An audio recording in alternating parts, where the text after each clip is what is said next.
Good morning students. आज हम पढ़ेंगे हिस्ट्री का चैप्टर 2। इससे पहले हमने हिस्ट्री का जो चैप्टर फर्स्ट पढ़ा था उसके अंदर हमने देखा था किस तरह से 1000 ईयर के अंदर काफ़ी सारे चेंजेस आए थे। ठीक है, तो इस हिस्ट्री के अंदर जो भी चेंजेस आए थे, पहले पुराने लोग कैसे रहते थे, फिर उन्होंने किस तरह से डेवलपमेंट किया, वो सारा चीज़ हमने देखा था। और अब जो सेकेंड चैप्टर है उसमें देखेंगे new king and kingdoms. Changes हुए, उसके बाद में नए नए राजा आए और बनाए। तो सेकंड चैप्टर में हम देखेंगे ये many new dynasties immersed, many जो नए नए जो डायनेस्टीज़ है वो इमर्स हुए बने सेंचुरी 7th सेंचुरी के बाद में। Map one show the major ruling dynasties. Map one जो अभी नीचे दे रखा उसको देखेंगे, जो मेजर जो रूलिंग डायनेस्टीज़ है उनके बारे में बताता है in the different part of the subcontinents between the 7th and 12th century. तो 7th से 12th सेंचुरी के बीच में जो है वो बहुत सारी जो अलग अलग डायनेस्टीज़ है, मतलब अलग अलग वंशज जिसको बोलते हैं, अलग अलग राजाओं के राज रहे। ठीक है, जिन्होंने हमारे इंडिया पे और उसके आसपास, सब कॉन्टिनेंट्स का मतलब होता है इंडिया एंड इसके आसपास का जो भी सारा का सारा एरिया है उस पर शासन किया। एक ये देखते हैं मेप वन के अंदर मेजर किंगडम 7th-12th सेंचुरीज के अंदर, इसके अंदर मेजर जो किंगडम है उनके बारे में बता रखा है। लोकेट द गुजर प्रतिहारस। अब इसमें है ना, आपको एक मैप लेना है और उसके अंदर आपको इसको लोकेट करना है। राष्ट्रकूटास, पाल, चोलास एंड चामान। चामान बोलते हैं चौहान वंश को। कैन यू आइडेंटिफाई प्रेजेंटली, तो प्रेजेंट टाइम में आप इनको पहचान सकते होगे। ठीक है, तो ये प्रेजेंट में देखिए इंद्रप्रस्थ कहाँ है। उसके बाद में चौहान, जो चौहान जिनको हम बोलते हैं, गुर्जर प्रतिहार, परमार, चंदेल्स, इनका राज था यहाँ पे। पाल डायनेस्टी, जो पूरा का पूरा ये जो प्रेजेंट के अंदर जो वेस्ट बंगाल आता है ना, तो इस ये जो बांग्लादेश का एरिया और बंगाल, जो बांग्लादेश का और जो वेस्ट बंगाल का जो एरिया उस टाइम हमारे इंडिया का ही पार्ट था, तो उसके अंदर पाल डायनेस्टी। उसके बाद में राष्ट्रकूटास, कलिंगा, कलिंग जो है ना जहाँ पे अशोक महान जिसको बोलते हैं, उनकी लास्ट बैटल हुई थी, लास्ट जो लड़ाई थी। चोल्स, चेर, पांड्यास, तो इन सब के बारे में हम डिटेल से पढ़ेंगे कि किस किस तरह से अलग अलग जो डायनेस्टीज़ है वो इमर्ज हुई थी, बनी थी, फिर उन्होंने अपना अपना राज किया था। The emergence of new dynasties, तो किस तरह से जो न्यू डायनेस्टीज़ है वो इमर्ज हुई, बनी। By the 7th century there were big landlords. 7th century के अंदर जो बिग बड़े लैंडलॉर्ड्स और वॉरियर चीफ्स, जो योद्धा होते थे in different region of the subcontinents, तो अलग अलग जगह पे बड़े बड़े जो लैंडलॉर्ड और जो विजेता या सेनापति जो होते हैं ना वो थे। Existing king often acknowledge them is their subordinate और सामंत। तो राजा जो होते हैं ना, किसी बड़े एरिया को जीत लेते थे, ठीक है, उसके बाद में वो उस पर कब्जा कर लेते थे, लेकिन वो खुद नहीं जाते थे, वो अपने सबॉर्डिनेट को वहाँ भेजते थे, जिसको वो बाद में जैसे राजा का तो यहाँ सेंटर मेन अपने राज्य में होता था, ठीक है, अपने स्टेट में, या जो मान लेते दिल्ली है, तो दिल्ली के अंदर वो राजा बैठता था, और जो इसने अपना इतना बड़ा एरिया जीत लिया, अब खुद तो यहाँ जा नहीं सकता, तो इसके लिए वो क्या करता था, अपने किसी सबॉर्डिनेट को छोड़ देता था, ठीक है, उसको बोलते हैं सामंत। अपने जो जानकार को या फिर अपने चहेते को, खास आदमी को, जिससे वो आगे के उस जगह का शासन वो देखते थे, उनको सामंत बोलते थे उस time. They were expected to bring gift और फ्रॉम देयर किंग्स और ओवरलॉर्ड। तो जो राजा, ये जो सामंत थे ना, वो अपने राजा के लिए ना गिफ्ट लेके जाते थे, या फिर जो मालिक होता था उनके लिए। Be present at there court and provide them with military support, और उनको मिलिट्री सपोर्ट भी प्रोवाइड करवाते थे, अगर ज़रूरत पड़ती थी ना तो सेना, तो उसके लिए वो फिर अपनी सेना को भेज देते थे।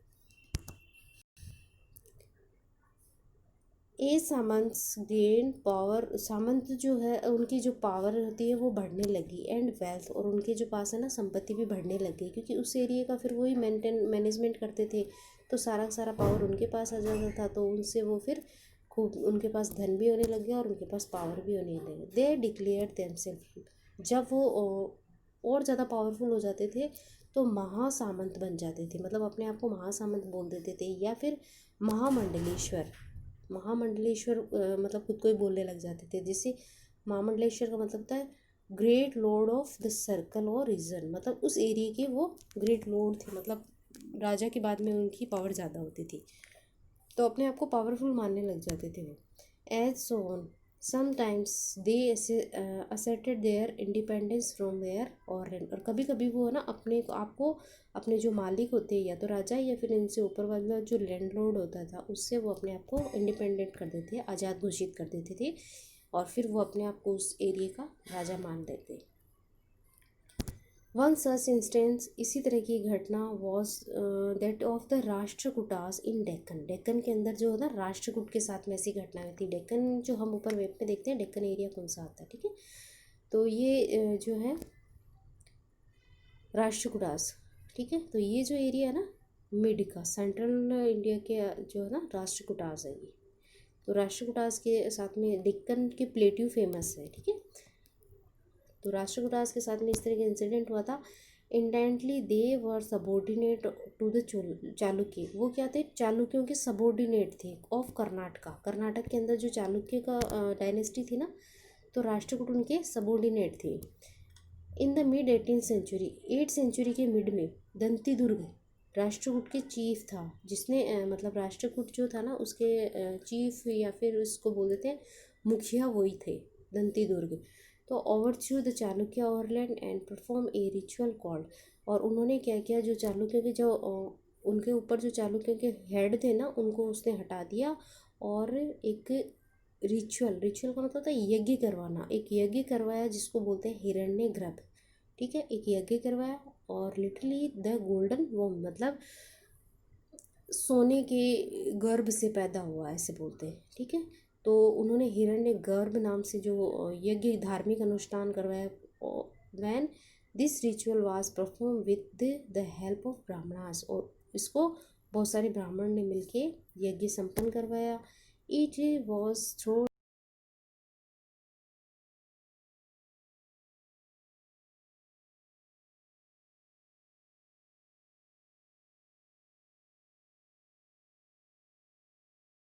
राजा क्षत्रिय, जैसे पहले ये होता कि जो क्षत्रिय होता है या जो राजपूत जो होते हैं ना क्षत्रिय, वही राजा बनते थे, ठीक है। और फिर सेकंड जो थे ना वो ब्राह्मण थे, तो उनका काम था यज्ञ करवाना, पूजा पाठ करना। तो जो भी तो दंती दुर्ग जो थे ना वो क्या थे, क्षत्रिय नहीं थे उस टाइम, और उन्होंने जो हिरण्यगर्भ जो नाम का यज्ञ करवाया और अपने आप का पुनर्जन्म, ऐसे कहते थे कि जो ये हिरण्यगर्भ जो यज्ञ कर लेता है वो उसका पुनर्जन्म माना जाता है और वो फिर जन्म से क्षत्रिय मान लिया जाता है, ठीक है। अगर वो किसी क्षत्रिय धर्म में नहीं पैदा होता फिर भी वो क्षत्रिय मान लिया जाता है। तो इस तरह का सिस्टम भी चलता था उस टाइम।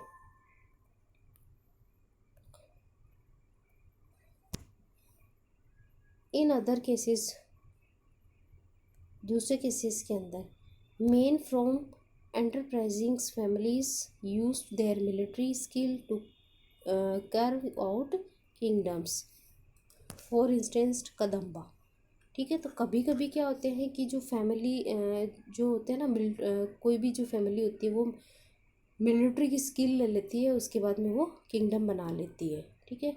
तो इसी तरह की एक इंस्टेंस हुआ था कदम्बा। कदम्ब जो थे ना वो मयूर शर्मन, ठीक है, एंड गुर्जर प्रतिहार, कदम मयूर शर्मन और गुर्जर प्रतिहार हरिचंद्र, ठीक है, ये क्या थे, ब्राह्मण थे जन्म से। वो गेव द ट्रेडिशनल प्रोफेशन, और उन्होंने अपना ट्रेडिशनल जो ब्राह्मण वाला काम था वो तो छोड़ दिया और हथियार ले लिए सक्सेसफुली, मतलब उन्होंने हथियार की जो आर्म्स की जो भी था ना शिक्षा वो ग्रहण कर ली। Successfully establishing kingdom in Karnataka and Rajasthan respectively. तो जो गुर्जर प्रतिहार थे ये तो राजस्थान के अंदर आ गए, और जो कदम्बा जो थे ना ये कर्नाटका में इन्होंने अपनी डायनेस्टी बना ली। तो जो जन्म से नहीं थे फिर भी वो क्षत्रिय बन गए। तो जो मतलब क्षत्रिय धर्म में जन्म नहीं लिया लेकिन फिर भी वो क्षत्रिय बन गए और उन्होंने अपने अपने डायनेस्टीज स्थापित कर लिए। उसी तरह से एडमिनिस्ट्रेशन इन द किंगडम जो था उसमें एडमिनिस्ट्रेशन किस तरह से होता था। Many of these new Kings adopted high sounding titles, जो बहुत सारे जो राजा थे ना उन्होंने हाई साउंडिंग मतलब ऊंचे बड़े बड़े टाइटल्स ले लिए। जैसे महाराजा धीराज, तो महाराजा धीराज मतलब ग्रेट किंग्स, ओवरलॉर्ड, हमारे मालिक, जो किंगों के किंग्स होते हैं ना, राजाओं के राजा, महाराजा धीराज। त्रिभुवन चक्रवर्ती, त्रिभुवन तो मतलब होता है ना three world, the Lord of three world, तीन दुनिया जिसको बोलते हैं ना, आकाश, अर्थ, लैंड, तो आकाश, पाताल और धरती ऐसे बोलते हैं ना, तो तीनों लोकों के देवता, three land, the Lord of three world, तीनों दुनिया के स्वामी, त्रिभुवन चक्रवर्ती, तो इस तरह के टाइटल लेते थे वो लोग। As on however in spite such claims,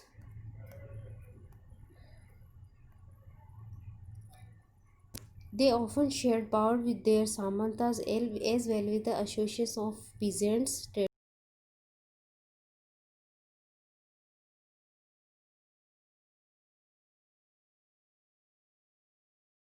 traders and का जो एसोसिएट्स था ना, तो वो उनकी हेल्प करने के लिए होते थे, पीजेंट्स, ट्रेडर्स एंड ब्राह्मण्स।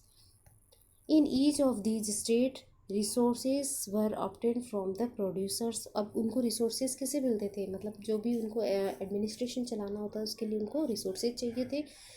तो दिस इज़ पीजेंट्स, किसान थे, कैटल कीपर जो पशुओं को पालते थे, आर्टिशंस जो उस पर्टिकुलर जगह के जो आर्टिशंस होते हैं ना, सुनार, लोहार, तो वे, तो वो वर ऑफन प्रिश्यूडेड, मतलब वो उनको अवेलेबल कराते थे और completed to surrenders part of the what they produce, मतलब वो जो भी चीज़ें बनाते थे तो उसका कुछ हिस्सा है वो जमा करा देते थे, ठीक है, एज ए टैक्स। जैसे कि अब मान लेते पीजेंट्स है, उसने कोई फसल उगाई तो उसमें से वो कुछ हिस्सा वहाँ दे देते थे। कैटल कीपर है तो वो अपने पशुओं से जो भी उनको मिलता था वूल वगैरह तो वो उसमें से दे देते थे। आर्टिशंस है, जैसे सुनार है तो वो सोने की कोई वस्तु बना के या उनके सोने का जब कोई काम होता था तो उसको बना के हेल्प कर देते थे। और पोटर जैसे घड़े बनाने के लिए, मटके बनाने के लिए, तो वो उनकी वैसे हेल्प कर देते। तो इस तरह की जो सर्कल है ना वो चलता रहता था। समटाइम्स, कभी कभी, these were claim is rent due to a lord who asserted that the owned the land. कभी कभी जो है ना रेंट देने पड़ते थे। Revenue was also collect from traders, और जो ट्रेडर्स है उनसे रेंट मतलब रेवेन्यू भी लिया जाता था। कभी कभी तो ये पैसे के लिए रूप में लिया जाता था और कभी कभी जो उनसे जो रिलेटेड काम होता था उसको ले लिया जाता था, तो एज ए वर्क, ठीक है। और रेवेन्यू लेते थे ट्रेडर्स। 400 टैक्सेस, तो 400 जो था ना टैक्सेस थी। In the inscription of, inscription हमने देखा था, इंस्क्रिप्शन क्या होता है, जो पुराने टाइम की जो रिटर्न्स की जो भी चीज़ें मिलती हैं हमको, मॉन्यूमेंट्स रिटर्न में जो मिलता है, तो द इंस्क्रिप्शन ऑफ चोला, चोला के जो इंस्क्रिप्शन मिले हैं वो रूल्ड इन तमिलनाडु, जो तमिलनाडु में शासन करते थे। Refer to more than 400 terms, मतलब लगभग 400 तरह के जो अलग अलग तरह के ना 400 ट्राइब्स की जो ना टैक्सेस लेते थे लोगों से चोल डायनेस्टी के अंदर। The most frequently maintain tax, जो सबसे ज़्यादा जो था ना, मोस्ट फ्रिक्वेंटली मेंटेन जो ज़्यादा लिया जाता था या जो सबसे फेमस था वो था वेती। ये आपको ध्यान में रखना है, सबसे फेमस जो था ना चोलास डायनेस्टी के अंदर जो टैक्स था वो था वेती। टेकन नोट इन कॉस्ट, वो कैश में नहीं लिया जाता था but in the form of forced labour, मतलब वो लेबरिंग के रूप में लिया जाता, मतलब लोगों से काम करवाया जाता था ज़बरदस्ती, ठीक है। तो वेती जो है वो लेबरिंग फोर्स रिलेटेड टैक्स है।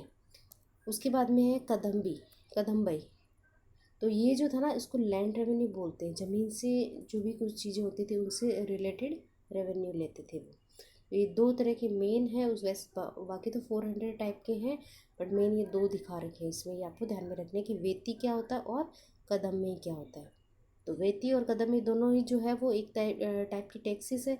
वेती जो होता है वो फोर्स्ड लेबरिंग में काम आता है, मतलब के रूप में लिया जाता है, और कदम में जो लैंड रेवेन्यू है उसके रूप में।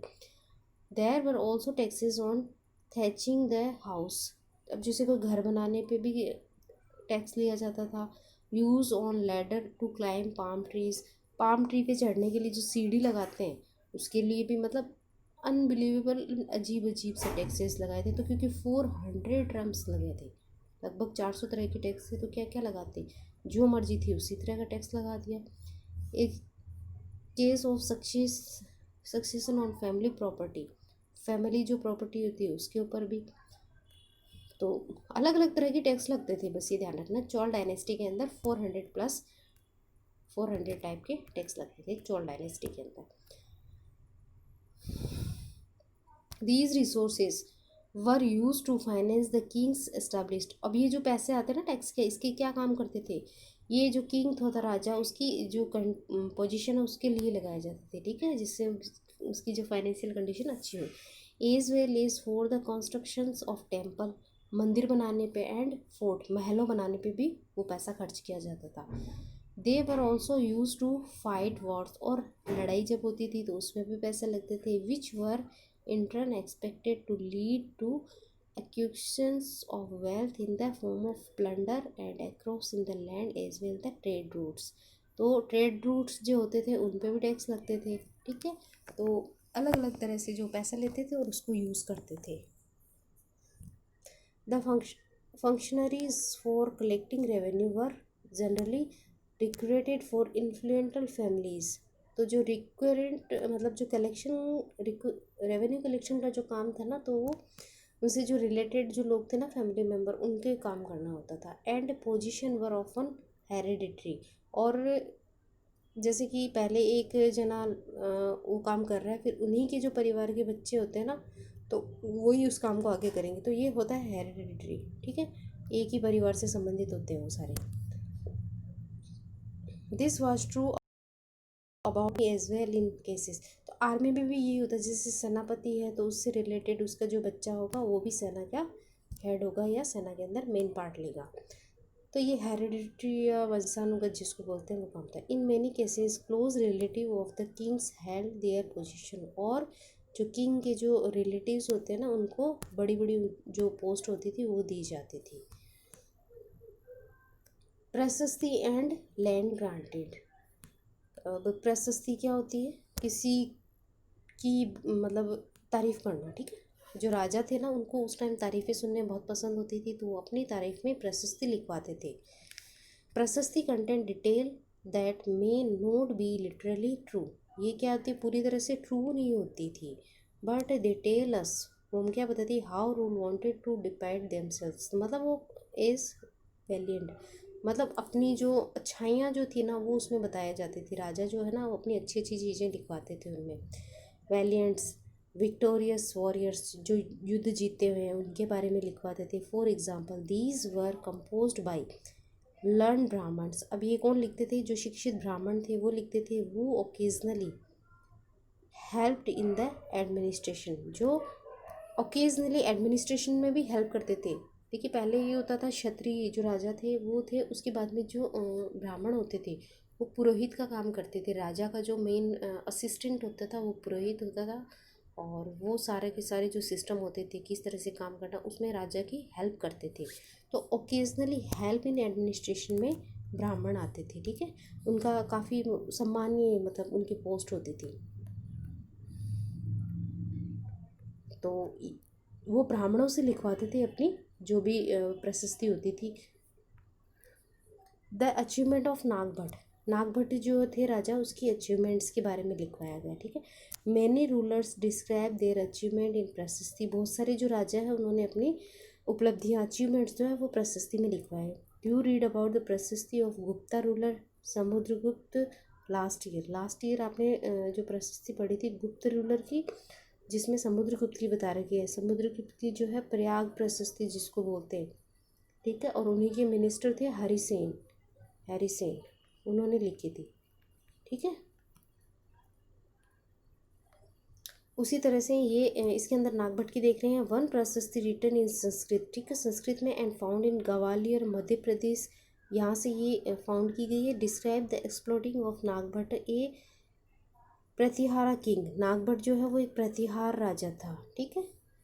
As following, kings of Andhra, Saindhava Sindh, part of Maharashtra, Vidarbha, Kalinga, part of Orissa, fell before him heaven, मतलब यहाँ के जो राजा थे ना वो उनको हराया, वो इनके कदमों में गिर गए या फिर उनको काफ़ी बुरी तरह से हराया। और उन्होंने क्या लिखवाया कि ही वुन द विक्ट्री ओवर चक्र युद्ध, ठीक है। तो the ruler of Kannauj, Kannauj के जो राजा है उसको हराया। द डिफीटेड किंग वांग जो है पार्ट ऑफ बंगाल, वहाँ के राजा को हराया। Anarta part of Gujarat, Malwa part of Madhya Pradesh, Kirata forest peoples Kirata उनको हराया। और त्रुशुक तुर्क जो थे उनको भी हराया। वत्स मत्स्य बोथ किंगडम इन नॉर्थ इंडिया, तो वत्स और मत्स्य जिसको बोलते हैं, तो इन सारे जो किंगडम्स हैं, इन सारे जो राजा हैं, इनको इन्होंने हराया था, ठीक है।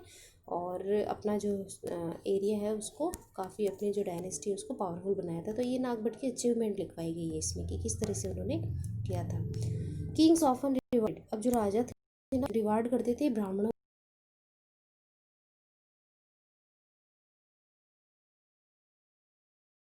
को। राजा जो है अपनी प्रशस्ति लिखवाते थे और उसके बाद में राजा तो गिफ्ट में लैंड देते थे, जमीन। These were recorded on copper plate, और उसको फिर कॉपर प्लेट पे लिखवाते थे कि ये ज़मीन इस राजा ने इस ब्राह्मण को दी है। Which were given to those who receive the land, ठीक है। तो ये देखिए इस तरह की प्लेट पे लिखवा के और उनको देते थे, जिससे ये ध्यान में रहता था कि किस राजा ने किस टाइम पे ये दी थी, क्योंकि उसके बाद में अगर राजा बदल जाता है तो दी नहीं दी, ठीक है। तो इस तरह से ये इधर फिगर 2 दे रखा ना। This is a set of copper plates recording as a grant of land made by a ruler in the 9th century. 9th century के अंदर ये हुआ था। रिटर्न पार्टली इन संस्कृत में लिखवाते थे एंड पार्टली इन तमिल, कुछ संस्कृत में लिखा है कुछ तमिल में लिखा हुआ है। The ring holding the plates together is secured with the royal seal, ठीक है। इस पर रॉयल जो भी राजा होती थी ना उसकी सील लगी होती थी, जैसे स्टैंप लगती है ना हमारे वैसे, to indicate that this is an authentic documents, कि ये ऑथेंटिक, अगर जो क्लेम करने की अगर कभी बात आ जाती ना तो ये ऑथेंटिक थी, ठीक है। This is part of the Tamil section of the land grant given by Cholas. तो ये दे रखा है कि एक जो चोल जो डायनेस्टी ना उनके अंदर एक तमिल के अंदर एक सेक्शन है वो दिया गया है, ठीक है। तो क्या क्या ज़मीनें देखी, we have demarcated the boundaries of the land, ये इसमें लिखाया जाता था ऐसे कि ये जो ज़मीन है इसके आसपास क्या है, बुशेस है, फ्रूट बेरिंग ट्रीज है, वाटर लैंड है, तो ये सारी जो उसमें फीचर्स लिखवाए जाते थे, ठीक है। नेक्स्ट देते हैं unusual for 12th century was a long Sanskrit poems. लेकिन हर बार प्रशस्ति में यही होता था कि वो उनके राजा की तारीफ लिखवाते थे, लेकिन अनयूजुअली 12th सेंचुरी के अंदर एक लंबी प्रशस्ति मतलब पोइम मिली जिसके अंदर लिखवाया गया history of Kings who ruled over Kashmir. Kashmir के जो राजा थे ना उनकी हिस्ट्री लिखी गई थी पोइम के अंदर। इट वॉज कंपोज्ड बाई, इसको लिखा था ऑथर कलहण ने, और इनकी बुक थी राज तरंगी, ठीक है। तो कलहर ने लिखा है ही used a variety of source, उसने बहुत सारे सोर्स इंक्लूड किए थे, इंस्क्रिप्शन, डॉक्यूमेंट्स, आई विटनेस अकाउंट्स, आंखों देखी घटनाएं जो होती है, एंड अर्लियर हिस्टोरीज, जो पुरानी बातें थी उनको भी उन्होंने मतलब उसमें लिखा है। टू राइट हिज अकाउंट, वो सारी चीज़ें इसमें लिखे हैं। अनलाइक द राइट्स द प्रशस्तीस, और इसके अंदर जो ना किसी की तारीफ नहीं की गई थी राजा की, ठीक है। अनलाइक था ये, जो चीज़ें राजा की पसंद नहीं थी ना वो सारी चीज़ें लिखवाई गई थी इसमें। He was often critical about the ruler and their policies, तो राजा की जो पॉलिसीज़ थी उसकी आलोचना की गई थी, बुराई की गई थी इसके अंदर कि ये कमियां हैं इसके अंदर। तो हर बार ये होता था प्रशस्ति में वो प्रशंसा लिखवाते थे, बट इस टाइम ऐसा हुआ था। नेक्स्ट है वारफेयर फॉर वेल्थ, ठीक है। तो वारफेयर होते थे किसके लिए, वेल्थ के लिए, लड़ाई झगड़ा, ये जो राजा लड़ाई क्यों करते थे, अपने वेल्थ के लिए। तो इसके अंदर वेल्थ है, एक तो उनको पैसा मिलता था, गोल्ड है वो सब मिलता था, उसके बाद में उनका एरिया भी बढ़ जाता था। You may have notice that each of these rulings dynasty was based in a specific region, हर जो डायनेस्टी है वो स्पेसिफिक रीजन से रिलेटेड होती है। At the same time they tried to control other areas, तो उस टाइम वो क्या करते थे, दूसरे एरियाज़ को भी कंट्रोल करने की कोशिश करते थे कि उसको जीत लेते हैं। One particularly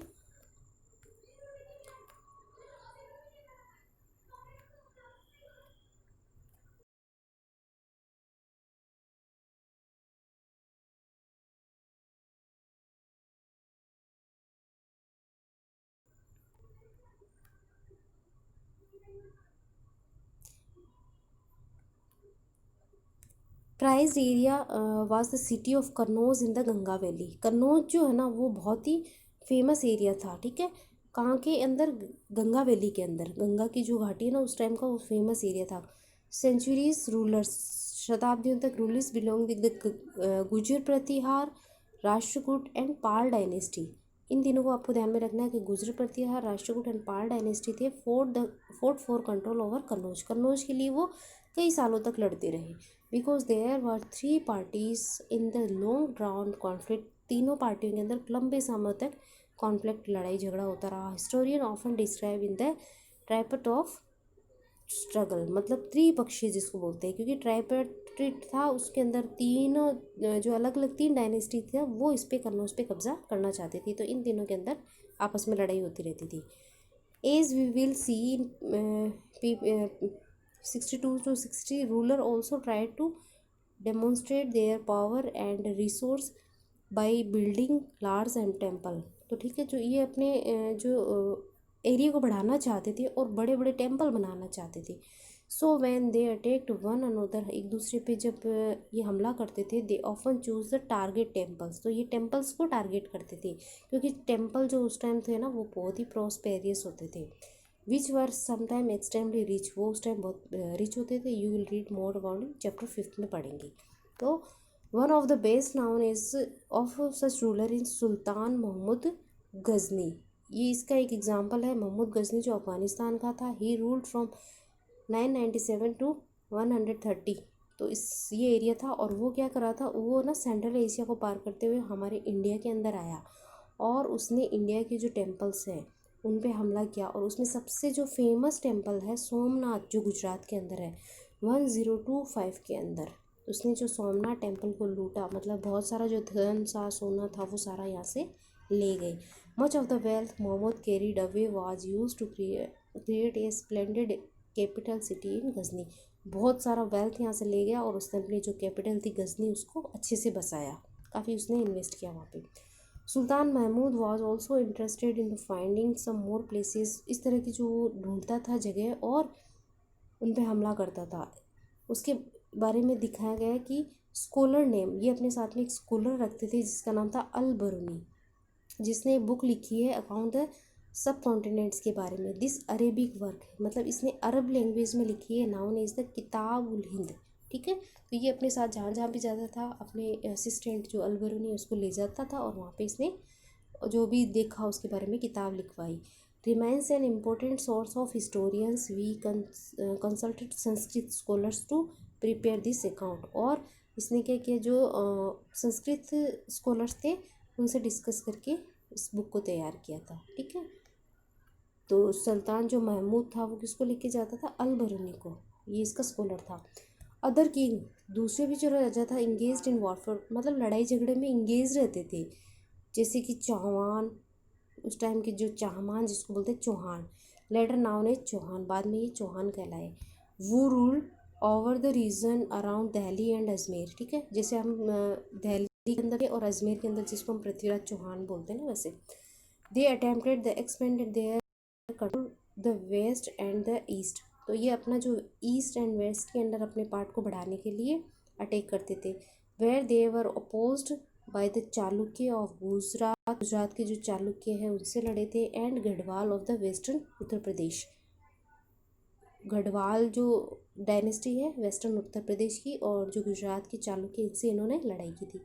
the best noun, चौहानों के अंदर जो सबसे बेस्ट नाउन रूलर है पृथ्वीराज थर्ड था, ठीक है। 1168 से 1192 के अंदर इसका टाइम पीरियड था। वो डिफेट अफगान रूलर, उन्होंने अफगान रूलर है सुल्तान मोहम्मद गजनी, गोरी, सुल्तान मोहम्मद गोरी जो था ना उसको हराया था 1191 में। लेकिन फिर इसने क्या, उसको ज़िंदा छोड़ दिया, और वो उसने नेक्स्ट ईयर वापस हमला किया 1192 के अंदर, और इसने जो पृथ्वीराज थर्ड है इसको मार दिया था, ठीक है। तो आई होप आपको यहाँ तक समझ में आ गया होगा कि डायनेस्टीज़ है वो किस तरह से इमर्ज हुई थी। नेक्स्ट जो है वो हम अगली क्लास में पढ़ेंगे।